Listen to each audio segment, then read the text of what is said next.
So I like to sing songs with my kids. Many nights before we go to bed, we pick a few songs to sing, whether they're hymns from the songbook.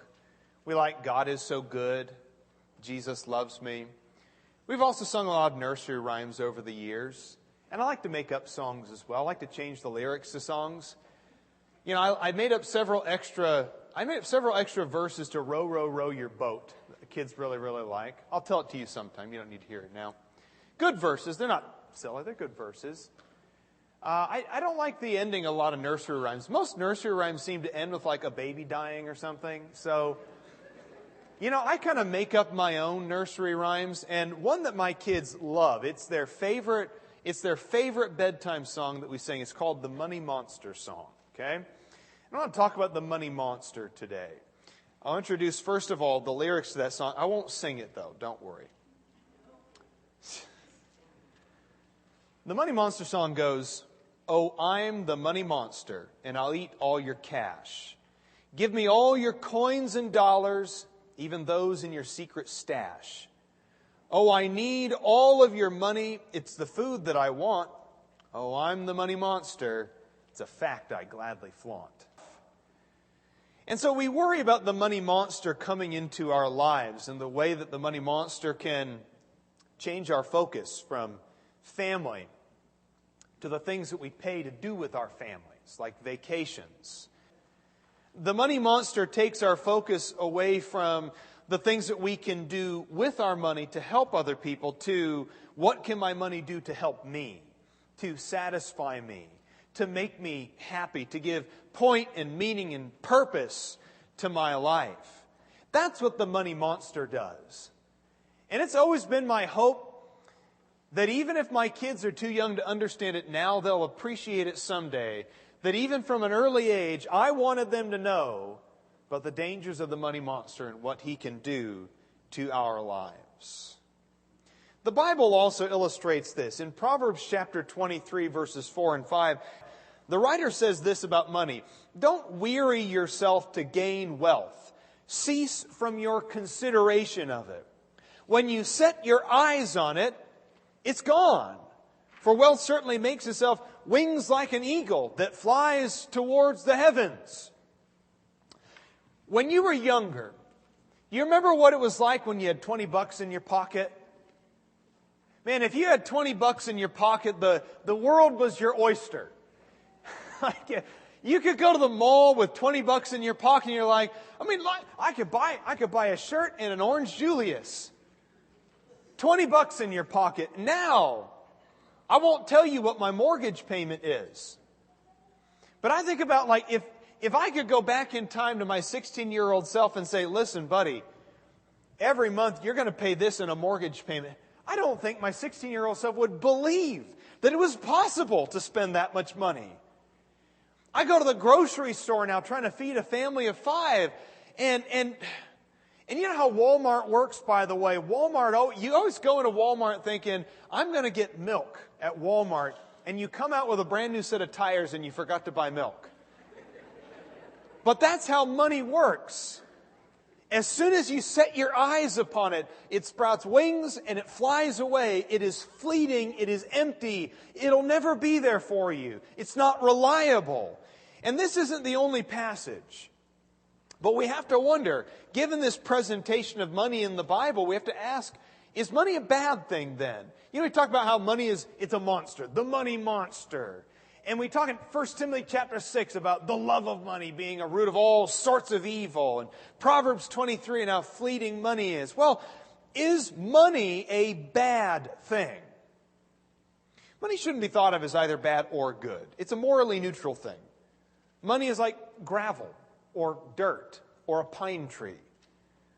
It's just a thing. It is what it is. It's a morally neutral thing that exists here on planet Earth that can be used for good and can also be used for bad. It can become a distraction or it can become a tool that helps us focus on the things that we need to be doing. It has no inherent moral value like almost anything that is taken out of context. Now, the very same Bible that warns against the dangers of money also extols its usefulness. Go to the book of Ecclesiastes.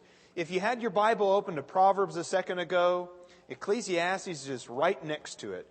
Go to Ecclesiastes chapter 5. Let's get verses 18 through 20 of Ecclesiastes 5 and verse 18.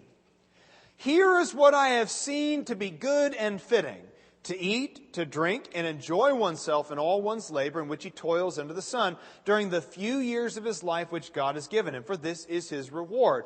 Furthermore, verse 19, for every man to whom God has given riches and wealth, he's also empowered him to eat from them and to receive his reward and rejoice in his labor. This is the gift of God. You notice it's not really the money itself that's the gift of God. I don't think this passage presents money as being the gift from God. It presents the reward that you find as being the gift from God. To put in a good day's work, to help somebody else, to serve somebody else, to see that incredible effort, not always, but often leads to an incredible result. When you work hard at something good, again, not always, but something good generally comes from hard work. That's a reward from God. And I think that's the point that Solomon gets at in Ecclesiastes.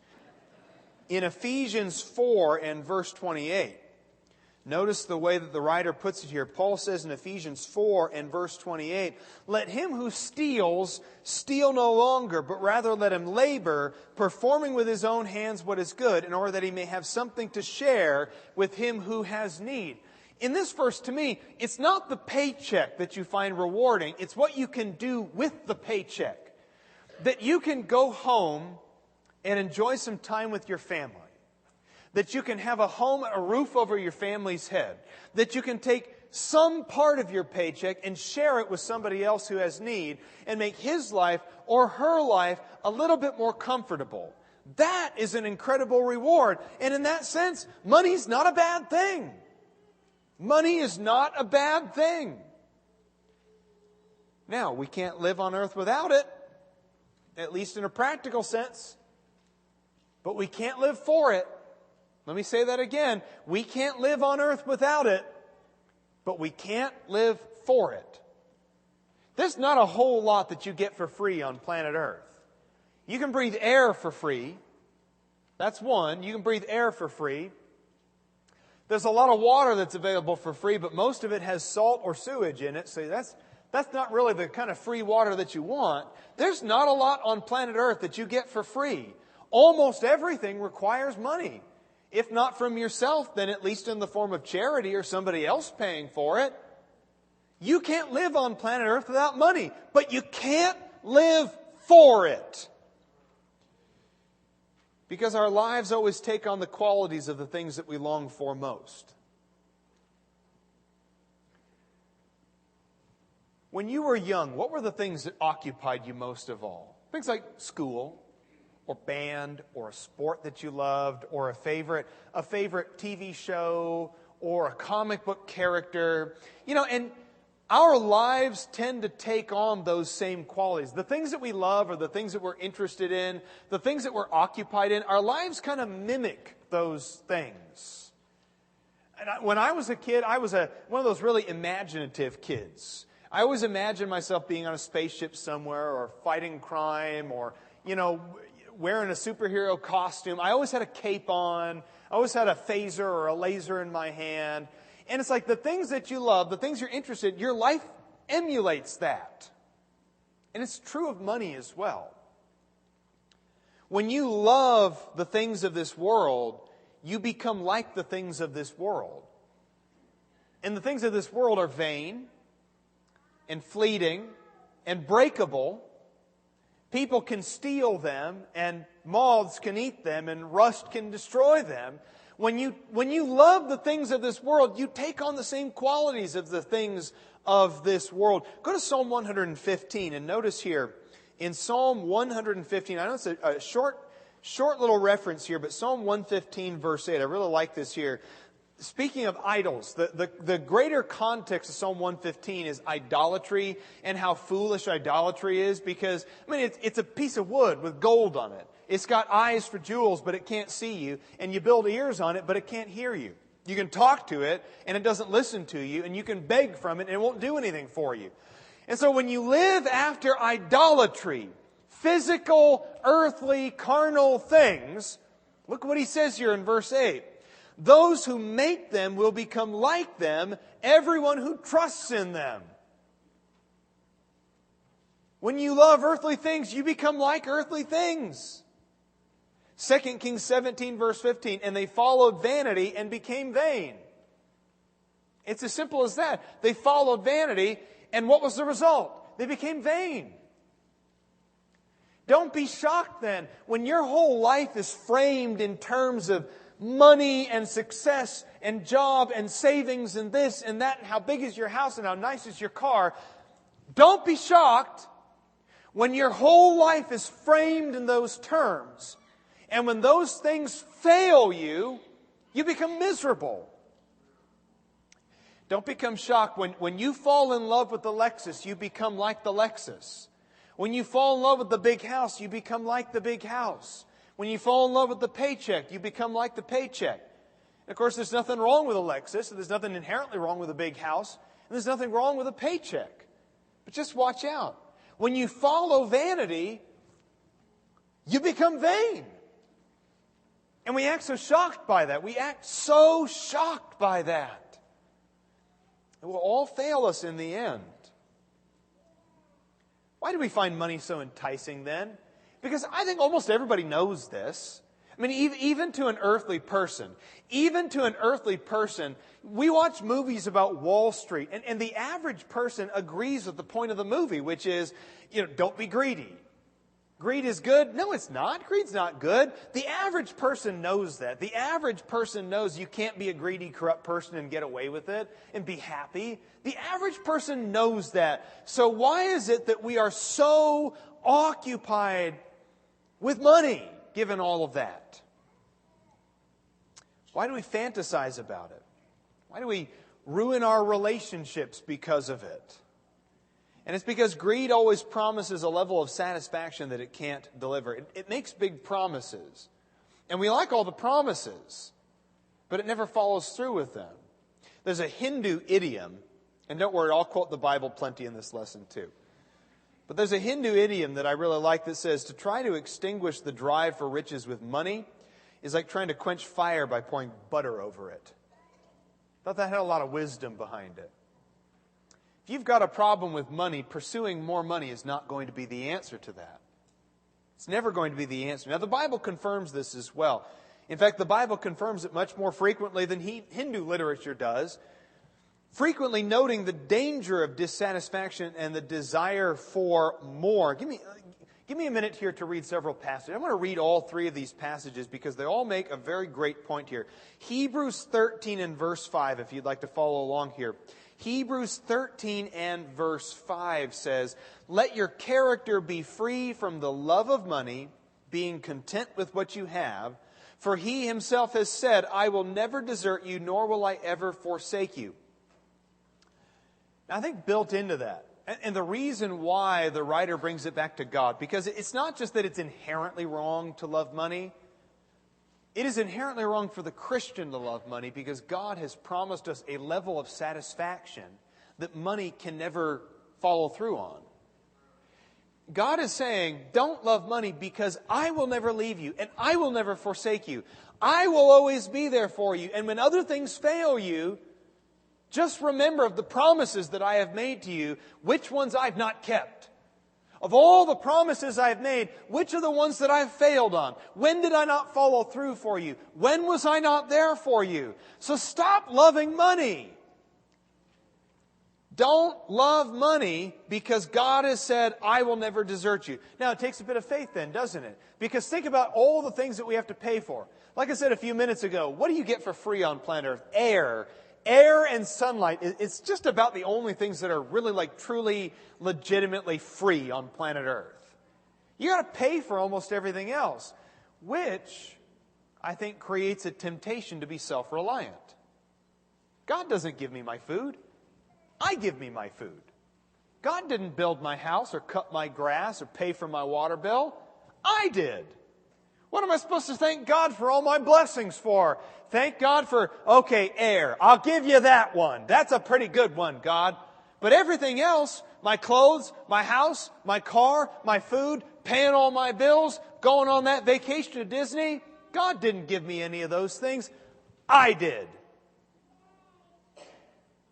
It takes a level of faith to look at all the things that I do on my own, the way I spend all my money. It takes a level of faith to say, it wasn't me at all. And it takes a level of faith to say, I've got to learn to let go of the self-reliance and depend more on God. I have to learn to let go of believing that I can just be the master of everything. I can run everything. I can fix everything. I can pay for everything. Because you're going to get to a point, and I guarantee it, everybody hits that point. You're going to get to a point where you find something you can't pay for. Now, maybe it's literally a bill that you can't pay for. And for some of us, it's a medical expense that's just too far over our head. You just can't pay for it. You don't have the money for it. Maybe somebody starts a business and the business fails. You go into bankruptcy. Maybe for somebody, literally, you find something you can't pay for. But all of us are going to find something spiritual or emotional or relationship-based that we can't pay for. All the money in the world doesn't make up for it when I lie to Rebecca about something. I can't pay for her forgiveness. All the money in the world doesn't make up for it when I spent 18 years ignoring my kids. And suddenly when they leave the house and I get lonely, I'm the one trying to get their attention. But they resent me because I put work ahead of them. All the money in the world doesn't make up for that. Jesus said in Matthew chapter 16, what will a man give in exchange for his soul? What would a man give for the whole world? He says, if a man had the entire world, if he had the entire world, what would it really be worth to him in the end? Someday, you're going to come across something that you can't pay for. And what are you going to do then? And there'll be God in the background saying, I've been saying it for years, Ryan. I'll never leave you. I'll never forsake you. But you didn't believe it. Go to Luke chapter 12 and verse 15. Notice here in the Gospel of Luke, in Luke chapter 12 and in verse 15.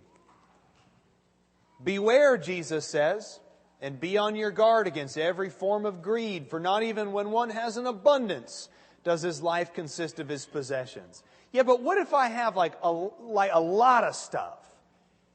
Is there an exception to this verse? Like what if Jesus doesn't understand how much of an abundance I have? Like Jesus was just saying like normal abundance. I have like a mega abundance. Nope. There is no exception to this, because not even when one has an abundance. And let your imagination run wild about the abundance. Maybe you'll come to Ecclesiastes 2. Because I think Solomon, if any of us disagrees with Jesus, Solomon will say, well, I had an abundance. I had more of an abundance than anybody else. At the time, Solomon, I think it's safe to say Solomon was the richest, wisest person on planet Earth at the time that he was alive. He was the envy of the world. Other rich people looked at Solomon and said, boy, I wish I had as much as Solomon did. So in Ecclesiastes chapter 2, Solomon is recounting his experience spending all of his money. You think you have a hard time spending money at the grocery store. You would not believe what I spent at the grocery store. I built 1 million grocery stores. Ecclesiastes 2 is all about the way that Solomon had a hard time spending all of his money. He had so much money, he had a hard time spending it. I built houses for myself and gardens. I did engineering projects where I diverted water so that I could have lakes and rivers, and I planted a whole forest. Yeah, I did a whole forest one time. Not only that, you ever tried human slavery? You ever tried human slavery? You can buy people's lives, make them love you, make them like you, make them spend time with you. You ever tried that? Anything my eyes wanted, Solomon said in Ecclesiastes. Anything I wanted, I got it. It was mine. And at the end of it, I said, vanity of vanities, all is vanity. Wouldn't you have it? Jesus was right. Not even when one has an abundance does his life consist of his possessions. Because the richest man on planet Earth, Solomon, concluded his book by saying the only thing that was really important was to obey God and keep His commandments, because this applies to every person. That was the only thing at the end of all of it that was really worth anything or that was important. Let me move on to this point here in Haggai chapter 1, verses 2 through 6. This was our scripture reading earlier in our worship service, but I love the way God puts it here. God really has a sense of humor in a passage like this, where He says, "Thus says the Lord of hosts, this people says, the time has not come, even the time for the house of the Lord to be rebuilt." Let's not worry about God's things, let's worry about our things, is what they're saying. Then the word of the Lord came by Haggai the prophet, saying, "Is it time for you yourselves to dwell in your paneled houses, while my house or this house lies desolate? Now therefore, thus says the Lord of hosts, consider your ways, think hard about the way that you're living. You've sown much, but you harvest little. You put a lot of effort in, but you don't get anything out of it. You eat, but there's not enough to be satisfied. You fill and you fill and you fill and you fill, but there is, as many people have said throughout time, a God-sized void in your soul that you can't fill with anything but God. You drink, but there's not enough to become drunk." And I think what he means is there's never enough to forget your problems. You can become as drunk as you can physically become, and it will never take you away from the inevitable, invariable conclusion that life is vanity of vanities without God. You put on clothing, but nobody's ever warm enough.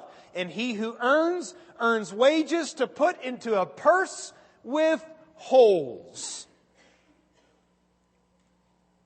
So, with all that being said, how am I feeding the money monster in my life?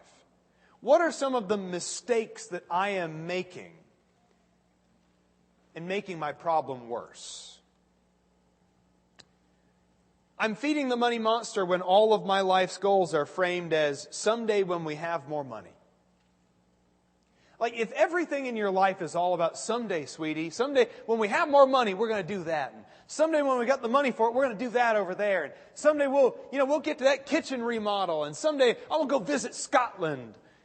If your whole life is all about someday when we have the money for it, well, guess what?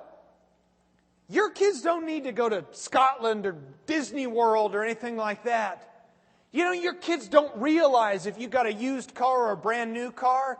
I have always bought used cars, and my kids think every time we get this used car, 100,000 miles on it, they think it's the coolest thing ever. I'm like, it's got 100,000 miles on it, kids. Did you see that dent or that ding? Kids don't know the difference. You know what they want? They want time with you. They want attention from you. They want love in the form of participating in their lives. And a 1-week trip per year to Disney is not the same thing as being a part of their lives. And so we always say, someday, when we have all the money, we're going to do all these great things. Yeah, but there's a lot of really great things that are right in front of you that don't cost that much money. There's a lot of great things that are right here that will give you more satisfaction than all the wishing and all the dreaming and all the somedaying that you can imagine. Oh, you feed the money monster when you stop enjoying the benefits of money, but you continue to seek it. In Ecclesiastes 6, verses 1 and 2, Solomon basically describes Ebenezer Scrooge. In A Christmas Carol by Charles Dickens, the main character is Ebenezer Scrooge. He's a miserly man who manages to save up a great deal of wealth for himself. He is incredibly wealthy, but he's alone, miserable, living in a cold, dark house, eating bits of cheese and meat. But he's got a lot of money. A lot of money. And Solomon describes Ebenezer Scrooge in Ecclesiastes chapter 6. Says that guy's miserable. And if you're not enjoying the result of money as it's supposed to be enjoyed in a godly and biblical sense, but you still continue to seek it, you're just feeding the money monster.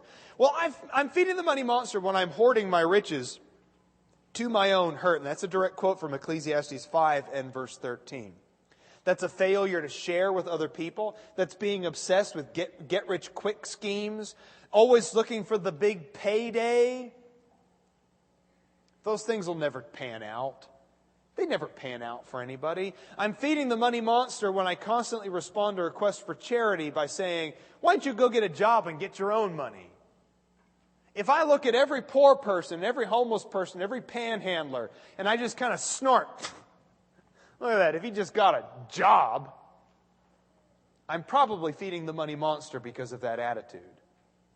I feed the money monster when I begin to resent my possessions because they make lousy substitutions for real people and real relationships. And I look at all my stuff and all the money that I've spent and all my things, and I hate them. I hate them because I tried to make them into my friends. And I tried to make them into my meaning and my purpose and my point, and they failed me. So I hate them because of it.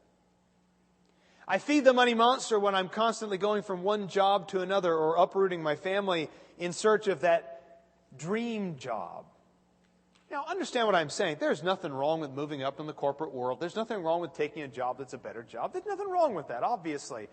But when you look back on your life in 20 years, and it's just like you just have 20 years of a string, an unending string of bouncing from one thing to another thing to another thing to another thing, and you're always looking for that dream job. That dream job will never come. And I think what your kids would rather have had, instead of more money in the bank, your kids would rather have spent at least 2 or 3 consecutive years in the same school making friends. And if you're always uprooting your life searching for that dream job that's always out there on the horizon, I think in the end you're going to really regret some of the moves that you made in life. But we don't want to end on a negative note. Let's end our lesson today with a few positive suggestions. If those are things that you do to feed the money monster, what are some things that we can do to walk away from the money monster? Well, let's remember this. First of all, I can't take any of it with me. Even the stuff that I really, really like.